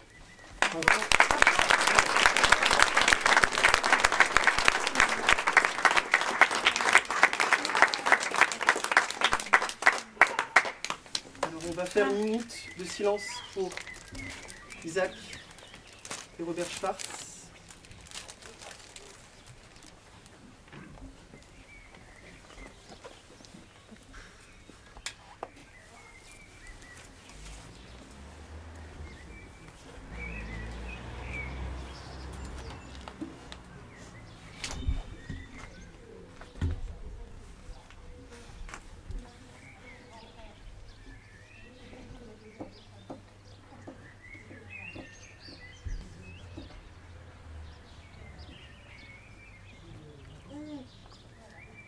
Merci. Et nous allons laisser la parole aux descendants d'Isaac. Oui. Fabienne. D'abord, dites-moi si vous m'entendez bien. Le micro. C'est pour vous le micro. Moi, je peux sans micro. Bon. Alors, avant de lire le discours que nous avons, enfin, le petit mot que j'ai préparé longuement avec Florian, en étant si loin, j'ai beaucoup l'habitude de parler devant surtout des jeunes, puisque j'avais une école de danse. Donc, voilà, j'ai l'habitude, j'ai la façon d'aimer bien tout le public, etc. et tout. Aujourd'hui, ne m'en voulez pas si c'est différent, si je suis émue, ne m'en voulez pas. Voilà. Non, c'était pas prévu. Je m'appelle Fabienne Klein et je suis une descendante de la famille Schwartz. Malgré la gravité des événements que nous commémorons, je suis contente d'être présente aujourd'hui, entourée de ma famille, ainsi que de Simone Polak, l'amie de ma maman, à Gévingey. Il m'était impossible de ne pas témoigner en ce jour où tant de monde est venu honorer la mémoire de mon arrière-grand-père Isaac et de mon grand-oncle Robert, envoyés à la mort par les hommes de main d'un régime criminel et raciste. Ma maman s'appelait Gabi Kahn, la petite fille d'Isaac et la nièce de Robert Schwartz. Alors que j'étais une petite fille, elle est tombée très malade, ma maman. Sur son lit d'hôpital, elle m'a dit la chose suivante. Peut-être tu ne vas pas tout comprendre car tu n'as que 7 ans, tu es toute petite. Tu ne vas pas comprendre, mais plus grande, tu comprendras mieux. Pendant la guerre, notre famille vivait à Gévingey. Et parce que nous étions juifs, il ne resta plus personne. Je lui avais alors demandé où ils étaient. Avec les mots qu'on utilise pour parler à un enfant, elle m'a seulement répondu qu'on les avait envoyés dans des trains, promis une douche, puis ils sont tombés à terre. Effectivement, ce n'est bien que des années plus tard, après le décès de ma maman à 36 ans, que j'ai pu trouver des explications à ce qui était arrivé à notre famille. En 1944, les soldats allemands sont entrés à Gévingey, où notre famille était réfugiée depuis plusieurs années pour arrêter, ou plutôt dit rafler, tous les juifs. Mon grand-père et ma mère venaient de rentrer des courses quand les nazis les ont fait descendre du bus pour contrôler leurs papiers. Mon grand-père, qui avait aperçu les camions au loin, avait compris ce qu'il se passait. Très discrètement, il glissa à ma maman les mots « va te cacher ». 3 mots qui lui sauvèrent la vie. Elle a tourné autour du bus, elle a couru. 3 mots sans lesquels je n'aurais pas vu le jour. Ma maman, de 11 ans et demi, 12 ans, s'est alors mise à courir à toute vitesse, comme on court à cet âge-là, et les Allemands ont ouvert le feu sur elle sans réussir à la toucher. Elle s'est réfugiée dans une cour, puis une maison, dans laquelle se trouvait un évier en béton, comme il y avait dans les villages, et derrière un rideau, où elle a pu se faufiler pour se cacher. Les soldats l'ont cherchée sans parvenir à la trouver. Après plusieurs heures jusqu'à la tombée de la nuit, qui lui avait paru interminable, c'est ce qu'elle m'a raconté. Elle a fini par ressortir de sa cachette à la tombée de la nuit pour découvrir un village déserté avant de s'échapper en courant à travers champs. Les Allemands avaient embarqué sa mère Myriam, son père Marcel, sa sœur Liane et même Jean-Claude, son petit frère de 18 mois que je viens d'apprendre qui était albinos.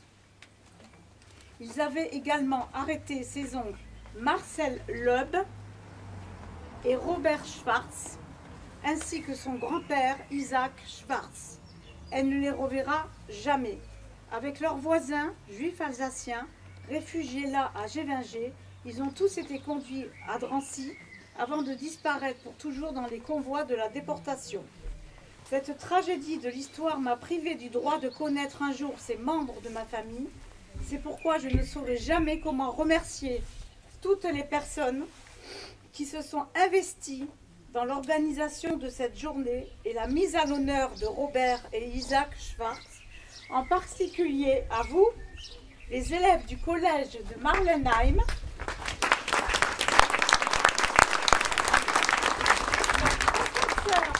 Julien Elfer,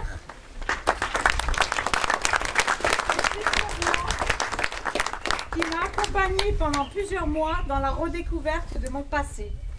Un jour, il n'y aura plus personne pour témoigner de ces événements, mais ces Stolpersteine rappelleront la présence de mes aïeux ici à Balbronn.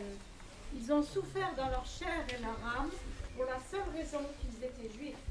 L'une des choses les plus importantes que cherche à nous transmettre ce beau projet est d'apprendre à vivre les uns avec les autres et à voir comment l'antisémitisme ressurgit en ce moment. Il y a vraiment de quoi s'inquiéter. Ayant moi-même subi de l'antisémitisme dans mon travail, là où je vivais auparavant, et parfois dans la vie en général, en raison de mon nom de famille. Je suis convaincue que par l'oubli, on se verrait inévitablement contraint de revivre les affres du passé. Et j'ai 2 petites choses à rajouter personnelles. Comme je suis une danseuse, déjà dans un temps, je remercie ma fille d'être venue, Marina. Je remercie ma maman d'avoir pu permettre d'être maman à mon tour. Voilà. Et aussi, comme on fait dans une école de danse, à la fin, on dit ni au revoir, ni adieu, ni à bientôt. On fait le bisou d'une danseuse. On fait...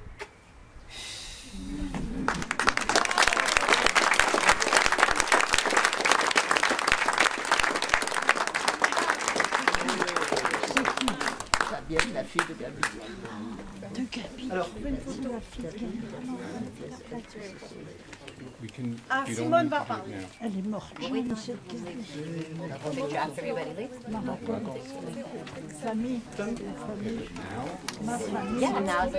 Nous avons amené l'arrière-petit-fils de Isaac Schwartz.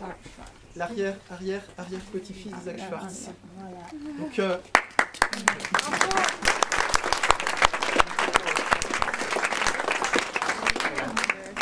je veux bien ajouter quelques mots à ce que vient de dire Fabienne.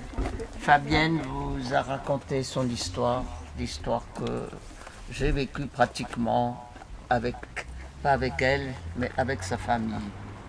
Qu'avait-il donc fait toutes ces personnes, grandes et petites, pour être obligés de monter dans un wagon à bestiaux où on avait mis un peu de paille et où on les a acheminés à Auschwitz alors qu'ils ne le savaient pas du tout.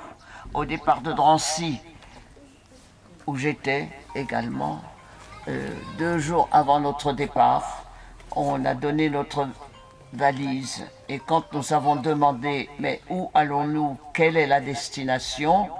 c'est à ce moment-là qu'on nous a distribué des étiquettes à mettre à l'intérieur et à l'extérieur de la valise. Et vous retrouvez avec nos noms et vous retrouverez automatiquement vos bagages à l'arrivée. C'est bien sûr archi faux. Qu'avaient-elles donc fait toutes ces personnes qui sont parties dans ces wagons? Leur seul défaut, la seule chose qu'on pouvait leur reprocher, c'est qu'elles étaient nées juives. Et être juif pendant la guerre et pour Hitler, c'était uniquement les acheminer sur Auschwitz pour les détruire. La conférence de Wannsee, en janvier 1942, qui est-ce qui connaissait? Qui est-ce qui la connaissait? Wannsee est à côté de Berlin et c'est là qu'a été décidée la solution finale, c'est-à-dire éliminer les Juifs de façon industrielle par le cyclone B, c'est-à-dire par la douche mortelle. Voilà. Que dire de plus? Fabienne, elle a perdu bien trop tôt sa maman, qui était une rescapée, excuse-moi, qui était une rescapée. Pourquoi? Parce qu'elle a pu se sauver. Gabi, que j'ai bien connue, était une personne réfléchie.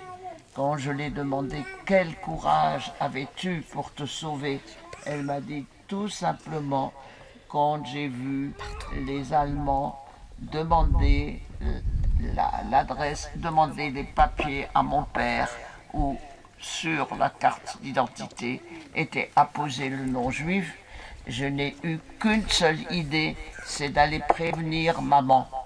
Elle a fait le tour du bus et s'est sauvée, ce qu'elle a raconté. Gabi a été sauvée. Malheureusement, elle est morte bien trop tôt, à l'âge de 42 ans. Voilà. Je l'ai connue. Oui. C'est Voilà. pas vrai? Voilà, je voulais ajouter ces quelques mots. Robert Schwartz, je l'ai connu. Eugène Schwartz. Isaac Schwartz, je l'ai connu. Il avait son garage en face de notre maison. C'était un homme accablé à la fin. Il avait perdu 9 personnes de sa famille. 9 personnes. On peut s'imaginer, et se retrouvait seul. On peut s'imaginer dans quel état d'esprit il pouvait être. Il avait laissé sa femme à la maison, qui était malade à l'époque.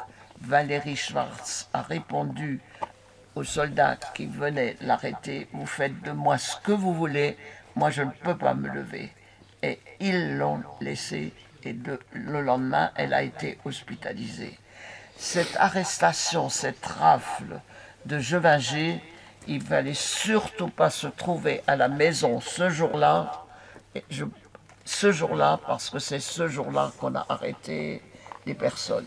Il y a ici également Ruth. Ruth que j'ai connue comme une enfant de 7 ans et qui maintenant a fondé, bien sûr depuis les années, une belle famille qui se trouve au Canada. Ruth avait son père qui a été arrêté et malheureusement a été acheminé. Malheureusement, on peut le dire, si pour la totalité des personnes déportées, on compte 3% des personnes qui sont revenues, pour ceux qui sont partis dans ce malheureux convoi du numéro 73, malheureusement, il n'y a pas eu beaucoup de personnes qui en ont échappé. Voilà. Donc Ruth est là et j'étais contente, après 80 ans, de la retrouver. Merci pour votre attention. Merci Simone. voudrais juste demander tous les descendants de la famille Schwartz s'ils peuvent se mettre devant pour une photographe. Tous ceux qui sont venus pour nous, on voudrait prendre une photo devant la maison. Bien sûr, Simone aussi. Tu veux aussi Oui. mettre là-bas? Oui. Tu peux faire beaucoup de choses là. Allez, tu m'aides. Isaac, tu m'aides? Oui, bien sûr. Voilà, je veux bien. Ça, Allez, vous arrivez? Voilà, ça va. Allez. Oui, ça va, je reste. On va pas passer la nuit ici. On va pas passer la nuit ici. Pardon, Madame Pollack va venir ce soir. Bien sûr, bien sûr. Voilà, je vous en prie. Non, moi ça va. Ça va, tu peux? Parce que Oh, voilà le bébé. Voilà, attention, pardon. Excusez-moi. Voilà. Voilà, ça y est, j'y suis. Voilà le bébé, il faut mettre le bébé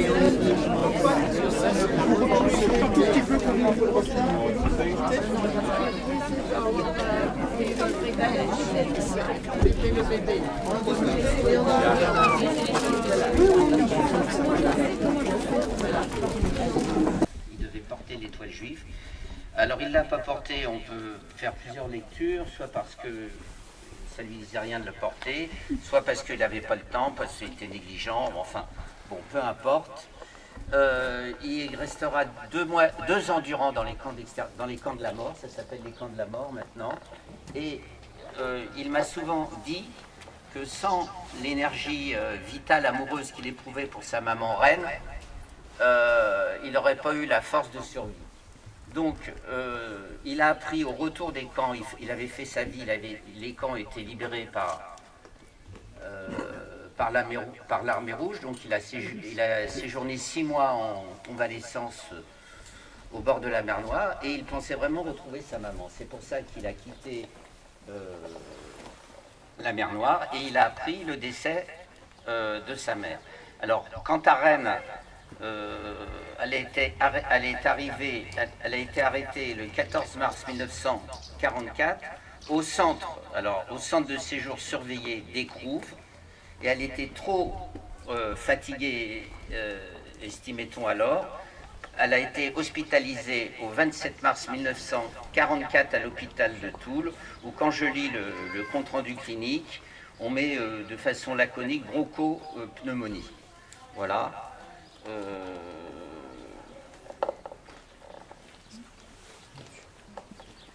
En lisant tous ces PV, je pense, peut-être que je l'ai dit, je pense vraiment à une organisation criminelle collective organisée. Il n'y a pas d'autre mot, c'est pas trop fort. Et je pense que quand je vois les PV d'arrestation, je ne comprends pas qu'un médecin ait pu signer, il ne savait pas le sens de son travail. Et c'est ça qui me fait de la peine, c'est qu'on ne peut pas travailler sans savoir le sens de ce qu'on fait.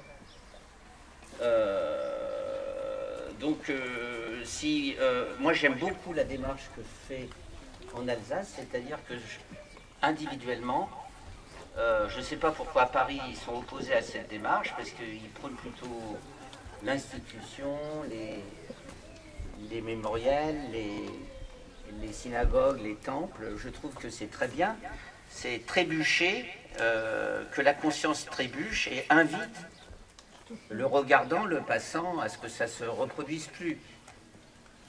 Trébucher, c'est-à-dire s'arrêter, être obligé de s'arrêter. On ne peut pas ne pas s'arrêter. On ne peut pas laisser passer le train. Le train des déportés, comme une vache. Et alors, ce que je remarque aussi dans le PV d'arrestation concernant mon papa, c'est destination inconnue. C'est extrêmement cynique parce qu'il savait très bien la destination. Il savait que c'était la mort, les chambres à gaz, l'extermination organisée et collective. Voilà, c'est tout. Donc ici, je vois que c'est un mouvement de vie et je remercie encore c'est très chaleureux, là, les élèves. Ah oui, les élèves. Merci.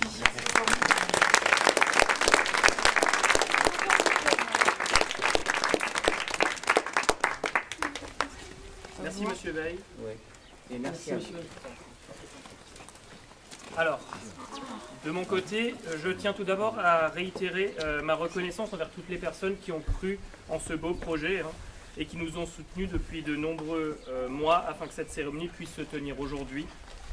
Et ne pouvant pas citer tout le monde individuellement sans risquer d'en oublier, je dois tout de même adresser une mention spéciale à la commune de Balbronn, à la paroisse protestante de Balbronn et au cercle d'histoire Krontal et Mossig de Marlenheim pour leur soutien tout particulier. Je tenais également à remercier chaleureusement les élèves qui se sont investis tout au long de l'année scolaire, qui se sont portés volontaires et ont pris sur leur temps libre pour effectuer les recherches sur les victimes et préparer les textes pour leur rendre hommage. Alors, je m'adresse directement à vous pour le dire que je me doute bien que je vous ai parfois ennuyé avec ce que je vous ai demandé de faire. Mais je crois aussi que par l'intermédiaire de votre investissement, que vous ne regrettez finalement pas le temps que nous avons passé dessus. En effet, après les 6 premiers Stolpersteine qui ont été posés en 2022, il s'est avéré qu'il restait au moins une dizaine de victimes à Balbronn qui, faute de temps, n'avaient pas pu être incluses au sein du premier projet. Balbronn étant le village de ma famille maternelle, ce projet me tenait particulièrement à cœur. Ça me tenait particulièrement à cœur même de n'oublier personne. Et c'est pourquoi j'ai proposé à Julien Elfer de reprendre le projet là où il s'était arrêté, mais cette fois-ci avec de nouveaux élèves, et de le concentrer sur Balbronn. Et avec Julien, nous avons donc collaboré ensemble depuis l'été dernier et jusqu'à aujourd'hui. Avec les 27 élèves qui se sont impliqués dans le projet, nous avons plongé dans les archives pour se confronter aux réalités des faits historiques. Nous avons mené des recherches dans les recensements de population, dans les bases de données en ligne dédiées aux victimes de la guerre et de la déportation, et dans les registres d'état civil, afin d'identifier les habitants juifs de Balbronn victimes du régime nazi. Une fois ceci réussi, les élèves se sont encore répartis en 10 groupes, un par victime, de 2 ou 3 personnes. Et au fil des mois, ils ont approfondi l'histoire personnelle de chacune de ces victimes pour, dans un premier temps, faire graver les plaques en laiton que vous voyez sur les Stolpersteine, puis pour préparer ce discours qu'ils ont tous tenu aujourd'hui. Il s'est encore agi de rechercher les familles de chacun des défunts, parfois dispersés dans le monde entier, on en a bien parlé, et je suis donc très heureux que beaucoup aient pu faire le déplacement aujourd'hui. Mais j'ai aussi une pensée pour celles et ceux qui n'ont pas pu être présents. Les nazis qui ont cherché à exterminer, à faire disparaître les juifs, et parfois au cours des recherches, devant la réalité de cette barbarie, je me suis demandé s'ils n'étaient pas parvenus à leur fin. En effet, si l'on s'arrête au cas d'Edmond Lévy, que l'on a vu lors de la première pause, ou à celui du couple Roth pour la deuxième pause, à leur mort, il ne restait plus aucune famille proche. Les familles contactées se trouvaient déjà à des degrés éloignés et souvent n'avaient pas de connaissance de ces défunts, ni de leur histoire. Mais nous voyons aujourd'hui réunis aussi nombreux à Balbronn pour rendre hommage aux victimes juives du village, je me dis que non, non et non. Les nazis, animés par la haine de l'autre, ont échoué dans leur entreprise criminelle. 80 ans après, nous sommes tous là rassemblés contre la haine et rassemblés contre l'oubli. L'investissement des élèves pour raviver la mémoire de toutes ces personnes qui jadis parcouraient les rues du village et votre présence me font dire que la haine ne doit pas gagner et elle ne gagnera pas. Merci.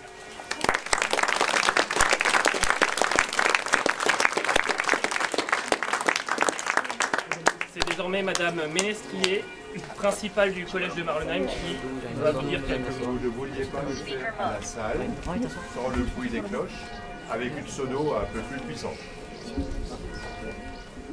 Disons, on a bientôt fini. J'aurais pas grand chose à dire, à moins que... On m'entend? Mais oui. Bien. Donc, se souvenir, commémorer, réveiller nos consciences, je crois que c'est ce qui nous réunit donc aujourd'hui. Se souvenir que derrière chaque Stolpersteine, ces petits pavés, il y avait une femme, un homme, des enfants qui avaient une vie paisible, tranquille, qui ont été fauchés par la barbarie, la haine des nazis. C'est aussi donc ce qui nous rassemble aujourd'hui que de redonner vie et pouvoir se souvenir d'eux. Au collège, Nous travaillons donc depuis pas mal d'années sur cette notion de commémoration, de se souvenir, pour pouvoir construire avec les élèves des connaissances, parce que c'est vrai que pour analyser le monde d'aujourd'hui, mais comprendre également ce qu'il s'est passé, il faut bien sûr de nombreuses connaissances. C'est l'objet donc de ce projet qui s'intègre dans notre projet d'établissement et dans une partie plus particulière qui s'intitule « Histoire et mémoire » et qui donne une place importante au projet et aux enjeux mémoriels. C'est ce qui nous rassemble bien sûr aujourd'hui. Je l'ai dit, on mène beaucoup de projets et particulièrement cette année, je voudrais juste en citer quelques-uns. La participation d'élèves à la journée nationale de la déportation donc, qui a été commémorée à Marlenheim le 28 avril. La venue de personnalités au collège, Monsieur Klock, qui est venu, habitant de Marlenheim, qui est venu il y a quelques semaines. Madame Simone Pollack, qui viendra le 20 juin s'adresser à l'ensemble des élèves de 3e. Dans un autre registre, un travail mené avec un auteur-illustrateur, Grégoire Carlet, qui est venu la semaine dernière pour faire un travail justement avec 2 classes de 3e, autour cette fois-ci de la résistance et de la résistance alsacienne, puisqu'il est auteur d'un livre, d'une BD, plus exactement, le lierre et l'araignée. Bien sûr, la visite du camp du Struthof, Madame Louise Morel en a parlé tout à l'heure, mais chaque année, toutes nos classes vont au Struthof.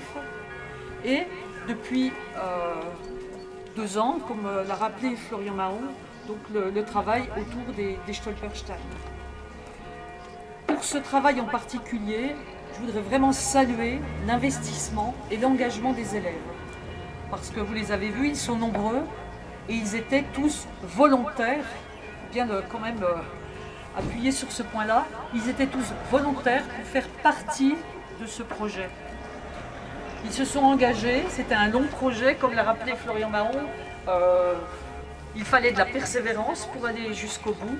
Donc vraiment, merci à vous, les élèves, pour votre engagement, votre investissement et au travers de cela, devenez effectivement des passeurs de mémoire. Merci à Monsieur Elfer et à Florian Mahon qui les ont vraiment accompagnés tout au long de l'année parce que bien sûr, sans l'investissement aussi de ces adultes, nous ne serions pas réunis aujourd'hui. Enfin, je voudrais vraiment remercier la municipalité de Balbronn et Monsieur le maire, Monsieur Ruytenoer, parce que vous permettez aujourd'hui à nos élèves justement une valorisation de leur projet. Donc c'est une belle reconnaissance de leur travail, donc sincèrement merci à vous. Merci également à tous les membres des familles des déportés qui sont là aujourd'hui. On l'a rappelé, certains viennent de très loin, mais justement par rapport aussi au travail que ces jeunes citoyens, ces jeunes filles et jeunes gens ont mené tout au long de l'année, c'est une belle reconnaissance aussi que votre présence aujourd'hui. Donc sincèrement, merci à tous, merci pour l'investissement collectif. Merci pour cette belle cérémonie pleine d'émotions. Merci à vous.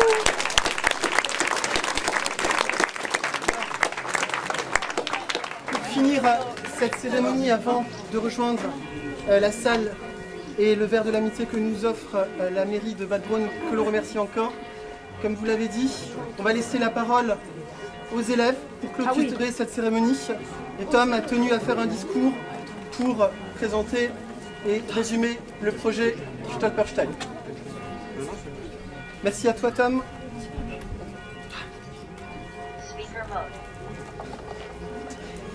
Bon, je vais maintenant récapituler un peu tout ce qu'on a fait avec le regard d'un élève du coup. Donc ce projet créé par l'allemand Gunther Deming nous a été proposé par notre professeur d'histoire, M. Elfer, ici présent. Ce projet est, si on décortique ce nom de Stolperstein, comme on l'a fait déjà, Stolper qui signifie trébucher et Stein qui signifie pierre.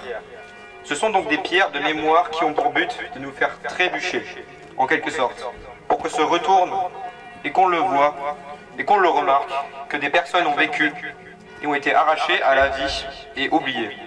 C'est ainsi que notre groupe de 3e, aussi grand qu'une classe, se mit au travail. Et la première étape n'aurait pas été possible sans l'aide de M.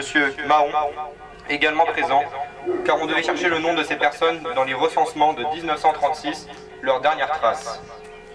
Commença ensuite un travail fastidieux de recherche dans les archives numériques, plus ou moins fiables et complets, pour que les informations soient le plus précises possible.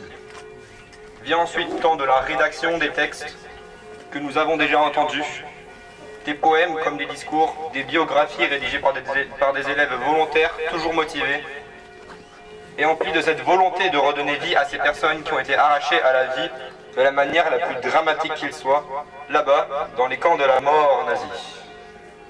Nous avons tous apprécié ce projet, car nous avons appris de nombreuses choses. Nous avons pu mieux comprendre le sens de ce qu'est un hommage, et nous avons tous été remplis de cette fierté de faire revivre avec vous, aujourd'hui, la mémoire de ces personnes que les nazis ont voulu faire disparaître. Que ces hommages épistolaires perdurent grâce à vous tous ici présents, dans vos mémoires ou dans vos cœurs. Merci beaucoup encore à M. Elfer et M. Mahon.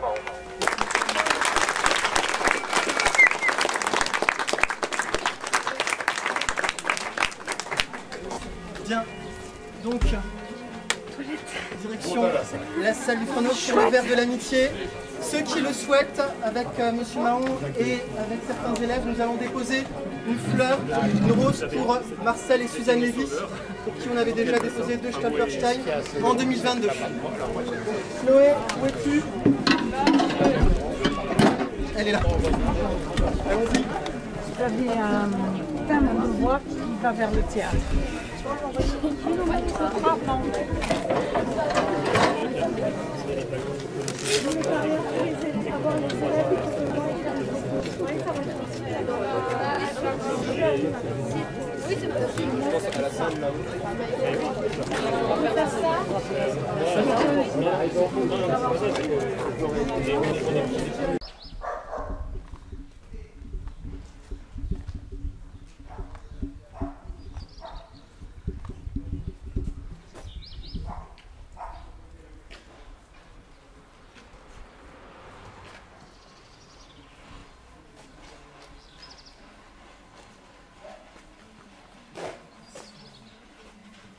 Maintenant, c'est quoi le projet?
So big. c'est fait.